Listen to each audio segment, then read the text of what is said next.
உயரும் முத்தமிழும் காத்திடவே பூவில் பசுமையும் பாரம்பரியம் தழைத்திடவே ஆமாம் தழைத்திடவே ஆமாம் தழைத்திடவே வில்லை இது வீர தமிழன் வில்லை இது கேளு கேளு பசுமையின் பாரம்பரியத்தை நீ கேளு நாடும் வீடும் செழிக்கணும் காடும் கழியும் நீரையணும் நல்ல பசுமை எங்குமே தெரியணும்.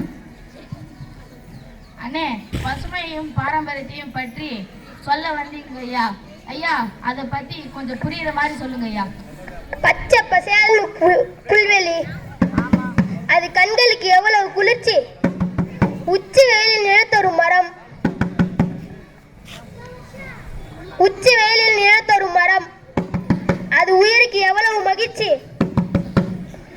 சுத்தமான நீர், மாசில்லா காற்று, அதுவே ஆரோக்கியத்தின் சான்று.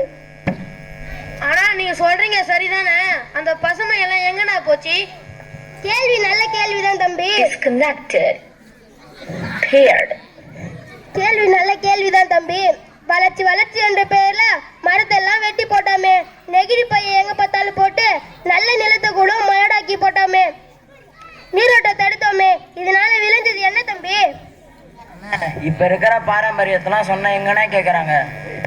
அதான் தம்பி வேதனையே, அதான் தம்பி வேதனையே,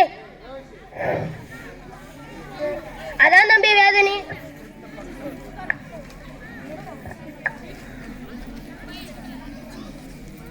அதான் தம்பி வேதனையே.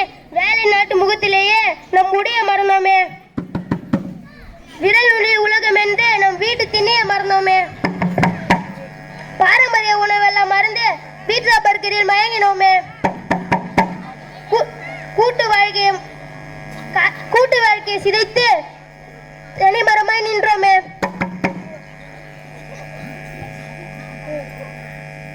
அண்ணே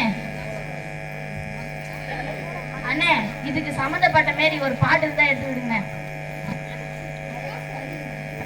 மழை வளம் குறைஞ்சதுங்க, மணி வளம் போச்சுதுங்க, மூச்சு காய்ச்சி நஞ்சுதுங்க, நோய் நொடிய மறந்ததுங்க.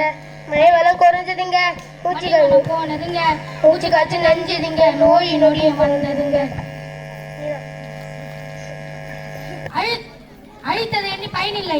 இனி இருக்கும் காலத்தில் வீட்டுக்கு ஒரு மரம் வளர்ப்போம், நம் நாடை நாமே வளர்ப்போம், தமிழ் நூல்களை கற்போம், மூதாதையரை சொன்னதை கேட்போம், செயல்படுவோம் செயல்படுவோம், பசுமை பாரம்பரியம் காத்திடுவோம், நம் செயலை நாமே செயல்படுவோம், செயல்படுவோம் செயல்படுவோம், பசுமை பாரம்பரியம் செயல்படுவோம்.